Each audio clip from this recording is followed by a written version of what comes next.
I have a very special episode for you today with actual video footage of what appears to be a portal opening up in Victoria's backyard. I received this footage via email. The footage you see now was taken from one of her 8 security cameras that she installed in her backyard due to all of the strange things that were happening. First, let's back up a minute and let me read the email from Victoria. Hi, Dread. This portal popped up twice in our backyard one night. The house was in Newnan, Georgia. The place was just weird. My son was terrified of the house and would sleep downstairs on the couch until we moved out of there in 2019. My niece said she sees a man with red eyes there. My husband and I fought constantly, and that's not normally a thing that we do. I'm attaching 2 videos and a picture of a pair of his eyeglasses that disappeared one day only to pop up 2 years later in the backyard. Whatever it was intelligent and hid very well because we never saw it. We could hear something but never see anything. I always heard a baby crying in what sounded like a ballroom with a bunch of people talking and glasses clinking. It's crazy, I know. We moved out of there and have never seen or heard anything again. Thank you, Victoria. P.S. Turn down the volume when watching the video footage. Now there seems to be several things going on here. 1. The place appears to be haunted. She mentions her husband's glasses that were taken from inside the house and appear 2 years later in her backyard. Here are the pictures that Victoria sent me of the glasses. She also hears what sounds like a baby crying. And she also hears what sounds like a ballroom of people talking and glasses clinking, like some type of get-together is going on at the house. What exactly happened at this house, where these spirits are hanging around and won't leave? Are they responsible for what we're about to see? I have to say this is a pretty amazing video. I'm going to fast forward to the part right before this portal, or what appears to be a portal, opens up. Then we will take another look at it and analyze it a little further.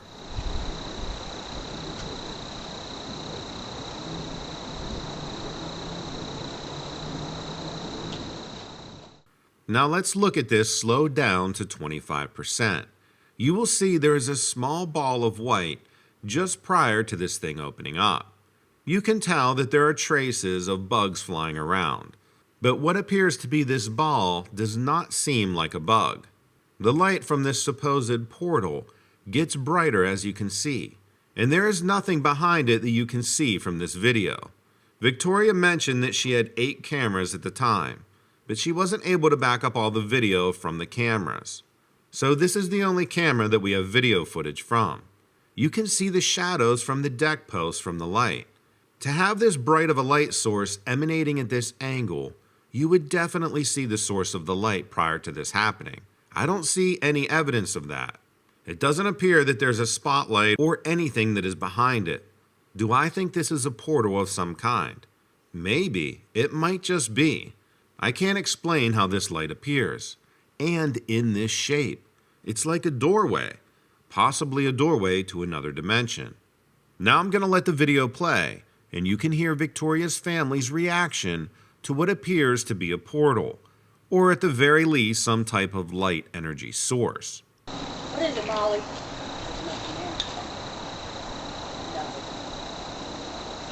Look, there's nothing there. I'm gonna walk up there. I'm gonna walk right towards that. There's nothing there. Look, hey, wait, don't leave it. Stay right here. You stay here in the corner. Keep it. Is it on? Keep it on the camera. She's gonna stand right in the corner. I'm gonna walk up towards it. There's nothing there. I know, but I want you to see if you see me coming into that. I'm scared, man. That's where the fucking kids jump on the trampoline.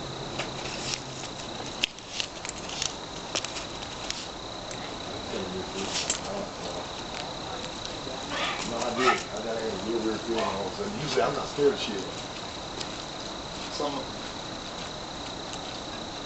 I just got the chills ran through my body.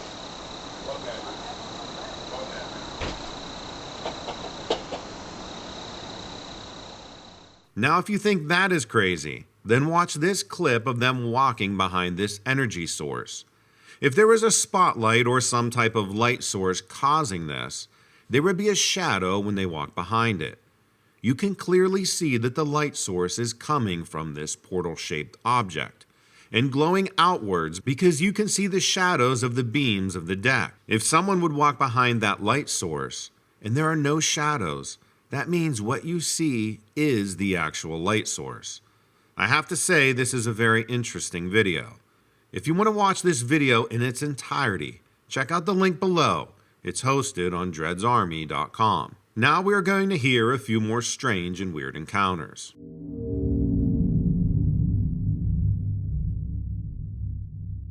Hi Donovan, my name is Charlie and I'm 66 years old, and I've been a truck driver for 43 years. My wife of 45 years, Ellen, has been trying to convince me to retire since I turned 60, but I wanted to get a few more years in before settling down to a solitary lifestyle. This last trip to Utah, though, has done me in. I was heading down I-15 through Salt Lake Valley, and it was getting pretty late. I could feel myself close to dozing off, so I decided to find a place to park and bed down for the night. Typically, I try to find a well-lit truck stop parking lot to bed down in, especially since I'm getting up in my years, and not as able to fight for myself as I was in my prime. That night, though, I thought I would find a quiet rest stop somewhere between towns. There are few things in this world more beautiful than an unobstructed Utah night sky, and I wanted to be able to stargaze a little before I fell asleep. I was able to find a good place to stop. Then suddenly I remembered I hadn't eaten in a while. I pulled a leftover sub sandwich and a soda out of my cooler. I know, dinner of champions. And I decided to get something in my stomach before I laid down. Since it was a clear night, I left the truck to stretch my legs out, and I found a picnic table to sit at while I ate and watched the stars. I figured there must have been a heavy rain earlier in that day. The whole place smelled muddy and wet, although the picnic table was bone dry. In hindsight, I guess that was pretty strange, but it didn't really faze me at the time. As I was eating my sandwich, I looked up and noticed what appeared to be 5 lights in a row traveling together through the sky. I figured it must have been an aircraft of some kind, but I'd never seen one quite like it before. I sat watching the aircraft move through the sky for a moment. Then something truly bizarre started to happen. The lights began to separate, spinning around each other in a circular motion, as one moved towards the center of the circle and changed to a deep teal blue color. Then all at once, every light around me went out. When I say every light, I mean every light.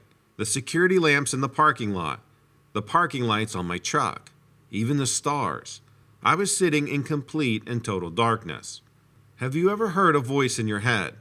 Like when you're remembering something someone told you, or even talking to yourself.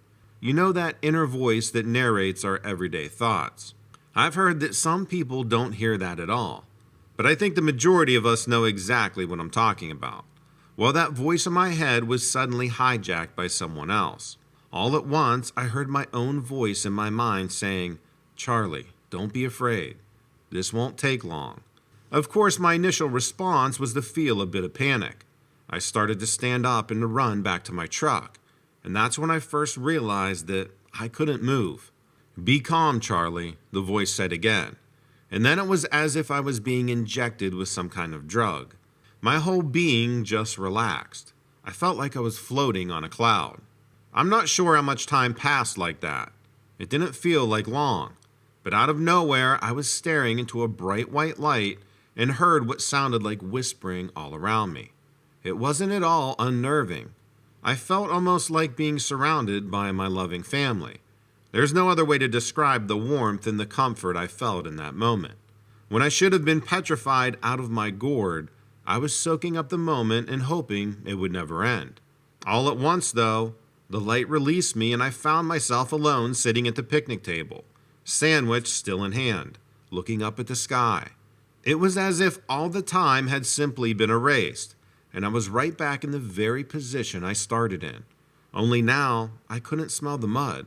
I made my way back to the truck and decided I had enough of the great wide open. I was going to drive myself to the next town and camp out in a better lit truck stop parking lot.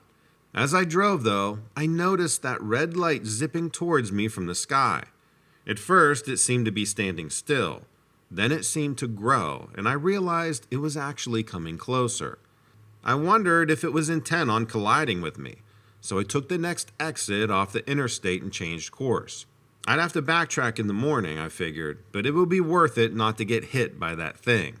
When I finally found the truck stop and parked, I didn't expect to fall asleep as quickly as I did, but it was as if somebody put me under anesthesia as soon as my head hit the pillow. I dreamed all night about short, skinny gray people with large, bulbous black eyes.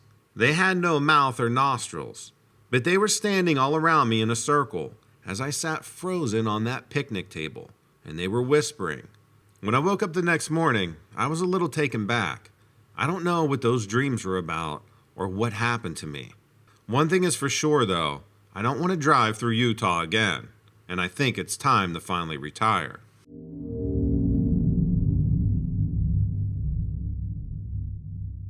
I live in New Orleans. The place is full of ghost stories. We've got the Voodoo Queen, ghost tours, haunted cemeteries, all of it.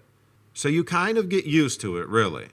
I never really took it seriously. Most of it's for show, for the tourists.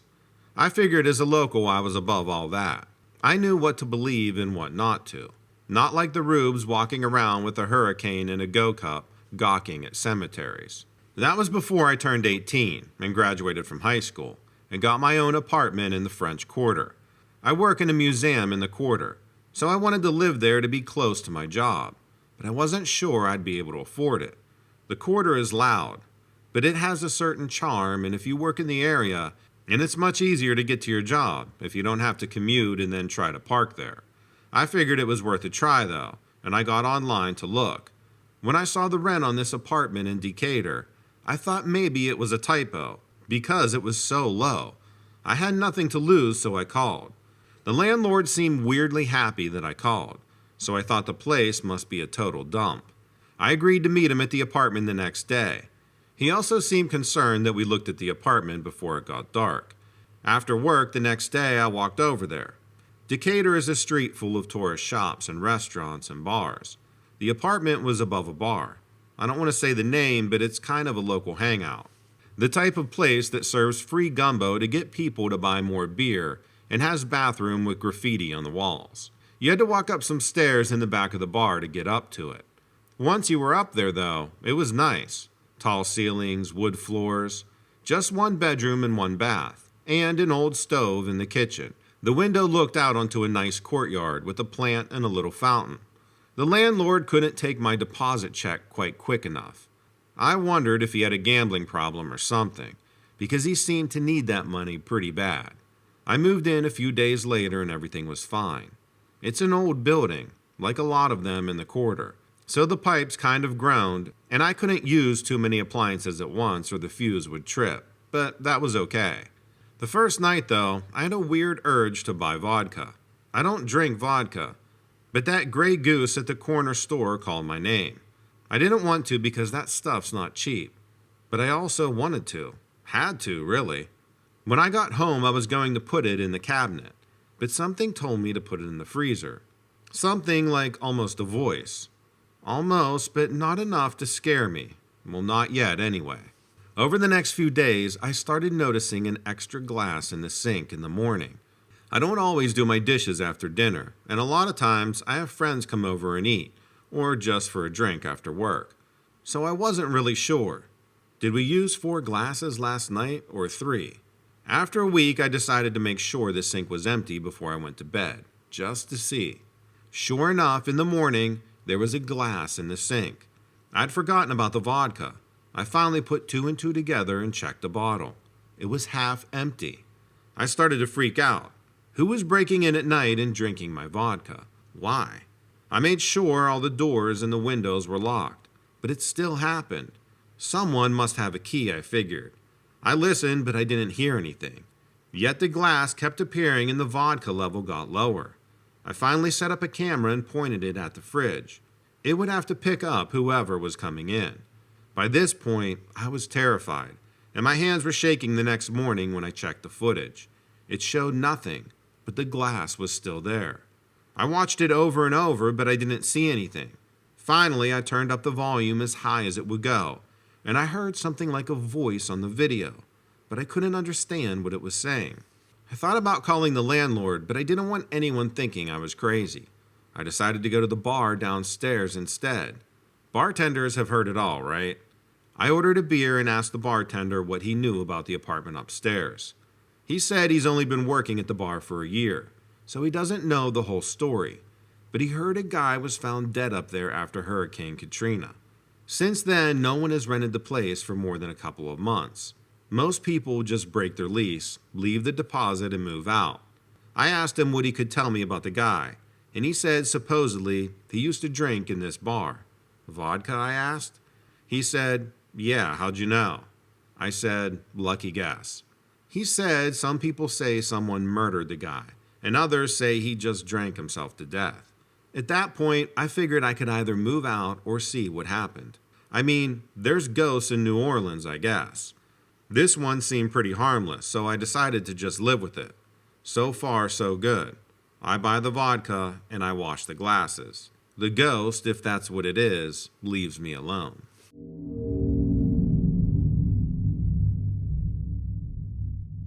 Let me know what you think about these stories in the comments below.